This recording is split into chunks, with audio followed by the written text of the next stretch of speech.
Стојбата и текот на гласањето во сите 4 општини го следи Државната изборна комисија. Оттаму во живо известува колешката Наташа Мерсовска. Наташа, еве од терен слушнавме информација дека има намалена излезност во Гостивар и во Врапчиште. Дали е така во сите 4 општини? Да, Иван, бројките ќе ни ги каже портпаролот на ТИК Радица Алексовска. Само да кажам дека за избор на градоначалник денеска се гласа во 4 општини, во Гостивар, Центар, Жупа, Маврово, Ростуше и Врапчиште. Право на глас имаат нешто над 128.000 гласачи и се гласа на 215 избирачки места. Алексовска, да ве прашам прво првична оценка како до сега се одвива гласањето?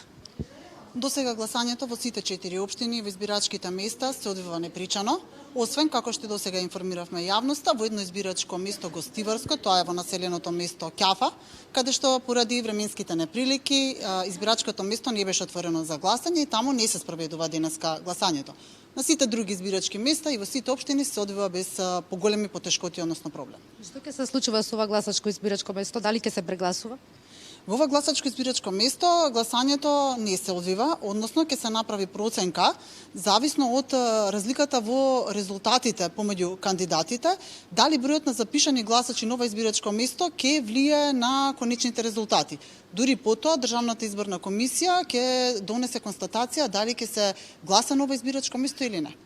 Може ли да не ги соопштите бројките каква е излезеноста до 15 часот? Согласно пресекот кој што е направен во 15 часот и податоците кои што пристигнаа до Државната изборна комисија, до 15 часот гласале вкупно 23.298 гласачи, односно излезеноста е 18,18%. Или по општини, во општина Врапчишта гласале 5.730 гласачи, односно 21,01%.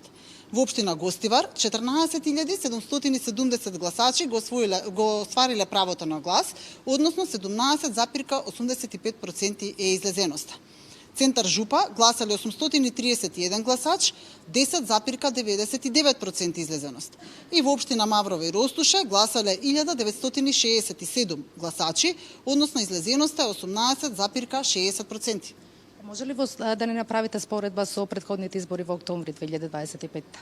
Да, во споредба со изборите кои што се случија на есен во октомври минатата година, се бележи зголемена излезеност само во општината Врапчиште, и тоа со 6,47%. Во останатите 3 општини имаме намалување на излезеноста. Во општина Гостивар намалена е за 3,01%, во општина Центар Жупа намалена е за 6,13% и во Маврово и Ростуше е намалена за 1,54%. Само да напоменам, ова е за пресекот до 15 часот и не значи дека ова е конечна забелешка за намалување на излезеноста. А за да се избере градоначалник, што се е потребно со најновите измени во изборниот законник? Случајот не е ист како изборите кои што се случија во октомври, значи цензус на овие повторени локални избори нема, што значи дека за градоначалник ќе биде избран кандидатот кој што ќе освои 50+1 од гласовите на гласачите кои што излегле да гласаат. До крајот се надевам очекувате изборите да завршат мирно без инциденти. Апсолутно да, со тоа што ќе соопштиме за продолжување на гласањето на избирачките места каде што имаше мали прекини во гласањето. За колку избирачки места ќе биде тоа? Тоа и за колку ќе биде продолжувањето? Значи продолжувањето на гласањето ќе биде за околу час, 1 час, нешто повеќе од 1 час. Алексовска, ви благодарам. Значи, Иван, се очекува некаде во 19 часот да бидат затворени гласачките места, освен онаму каде што ќе има продолжување на рокот најмногу до 1 час.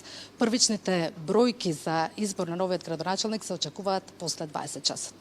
Наташа Мерсовска во живо од Државната изборна комисија. Благодарам за овие информации. Секако најновите ќе ги имаме во Централниот дневник.